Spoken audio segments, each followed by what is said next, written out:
Hi Ma'am Girls! Welcome back to my channel. I'm Laris, and for today's video, ikukwento ko sa inyo yung bleaching experience ko. Kung makikita nyo naman, hindi na black yung hair ko. So, violet and blue na siya at may lumalabas na akong konting, actually, may roots na siya. So, it's been a while since nung last time kong nag-upload ng video kasi medyo busy ako ngayon and yung mga videos ko, hindi ko pa masyadong na-edit. So, ayun. So, before nag-2021, nag-bleach ako ng hair. And I colored my hair grade blue. Pero ngayon parang ocean blue na siya. It's been 21 days. And everyday ako nagwa-wash ng hair. So, probably kaya nag-fade din siya. Pero hindi ko akalain na medyo tatagal pa siya ng 21 days. Akala ko matatanggal na siya ng mga 2 weeks ganun. Kasi semi-permanent lang yung kinolor ko. And medyo hindi pa rin bumabalik yung curls ko. May konting bumabalik pero hindi pa siya full balik or hindi pa siya bumabalik ng todo. Kasi, yun nga, kung napanood nyo yung CGM journey ko, before pa ako mag-CGM, my initial plan is to color or bleach my hair. Kaya ako nagpa-haircut kasi bawal na sa rebonded yung mag-bleach kasi process na yung buhok mo, damage na from the rebond process. Tapos, tatanggalin mo pa yung hair cuticle mo. So, wala na. So, ayun, nag-CGM ako nag-start ako ng November. Then, December, nag-bleach na ako ng hair. So, ayun. Hindi pa masyadong bumabalik siya, pero, we'll get there. So, ayun. First time ko din mag-bleach. Dahil nga, 13 years akong rebonded. So, yung kulay-kulay nun, talagang yung kasabay lang ng rebond. And hindi din ako madalas magpagupit before. Nagpapagupit lang ako pag magpapareband ako or ano. Recently lang yung nagpa-big chop ako na hanggang dito muna. Tapos, inano ko na. Yung, ito na lang yung natira. At ngayon, sobrang mahaba na siya, in fairness. So, sabi ng friend ko, baka nakatulong yung CGM. Kasi nga, yun nga, ninenurse niya yung scalp ko, yung hair ko. Kaya, ayan. Pero, ayun nga guys. So, ikukwento ko sa inyo, ipapakita ko sa inyo yung mga products na ginamit ko. And yung process na ginawa namin for my bleaching hair. Or for bleaching my hair. So, ayun, kasama ko dito is my friend, one of my best friends dito sa Lokban. Kaklase ko siya since elementary. So, ayun. Her name is Joni. And meron din siyang channel. So, ilalagay ko na lang yung link sa baba para makita nyo agad. So, ayun. Hindi pa kayo nakakapag-subscribe sa channel ko, please click the subscribe button. And if you want to know more or to learn about bleaching, may mga sinasabi ako throughout the video na mga tips. And may sinasabi din yung friend ko kasi mas matagal na siyang nag-bleach kaysa sa akin. So, ayun guys. I'm also an authorized reseller of hybrid colors. So, ilalagay ko na lang yung link sa baba ng Shopee ko. So, if ever you're interested na mag-try ng products ng hybrid, ayun, pwede kayong bumili sa akin. And also, lahat po ng products na gagamitin natin today is from hybrid colors. So, ayun. So, stay tuned guys. So, please watch the whole video and recommend kung anong masasabi nyo, kung may questions kayo, and may recommendations kayo para, lalo na dun sa mga nagsi-CGM kasi hindi pa nga bumabalik masyado yung curls ko. Konti-konti pa lang yan, no? So, ayun guys. So, let's start!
pala.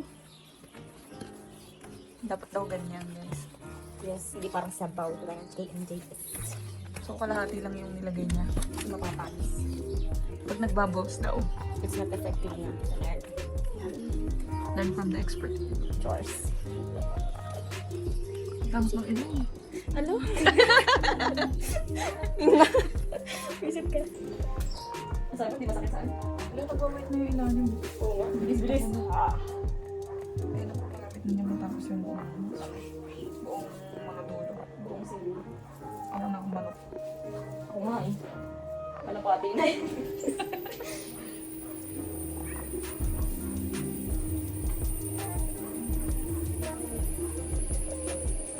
Dasal lang po, magpapatay din. Ayun na po guys, so natatapos na. Tapos yung ilalim nakikita ko doon sa ano na siya. Dasal lang, dasal lang. Ay, buksan ko na.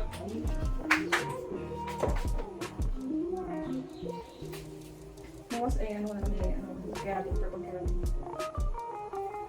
Yung shampoo ba yun? Keratin nga, di ba? Kanta. Conditioner Parang yun. conditioner lang. Ah, okay. Ba't kailangan purple keratin? Ano, pang Pang tone down. Oo, pang ano pang Kalong- English kasi teka, Ano ano talaga? nga, pang Tanggal ng grass. Oo, yung pang mga dilaw.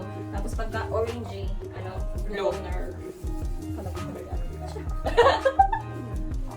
Kamali ko po sa galaman. Mamadali nga ako kung hindi makahabol. Nilalagyan pa ba ng cup yan? With ganon? Baliw, yung cup na ano. Hindi na. Pwede. Tapos, pwede. Kaso hindi ba sobrang init, no? Oo na. Sobrang init. Baka kulay mag-level 10 agad yung buhok. Ayaw mo naman, para isang bleach lang. Maganda ka isang bleach lang eh. Pinangarap ko yun. Nakailan ka ba? Ah! So, Tatlo lang.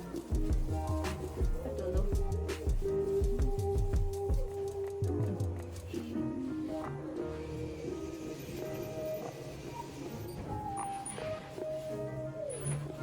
Soda. oh my God!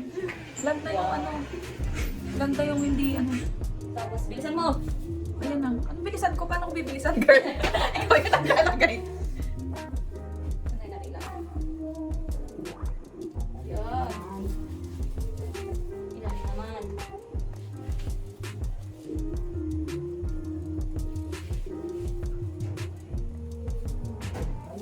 Sana all may taga-beach. Ano ko ba? Hindi, mag-blend ka sa akin. Good luck. Nasal na lang Ayoko. din. Parang mag-ano ako, matututo ako mag-design. Memorize ko naman yung tuturuan kita. Habang nag-blend. Ayan na po, nagsisimula na siya sa roots. Tapos yun, ang bilang daw ng oras ay after lahat.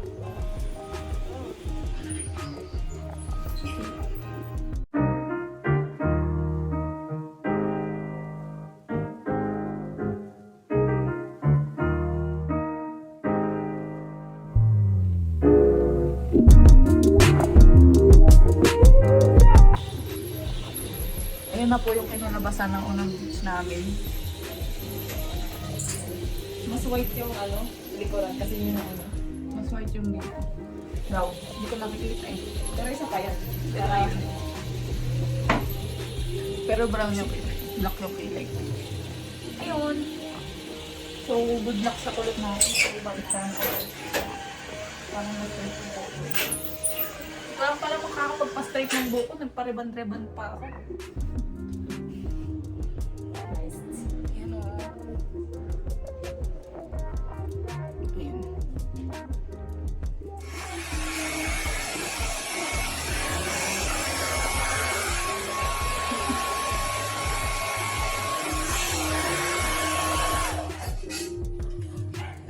Hello.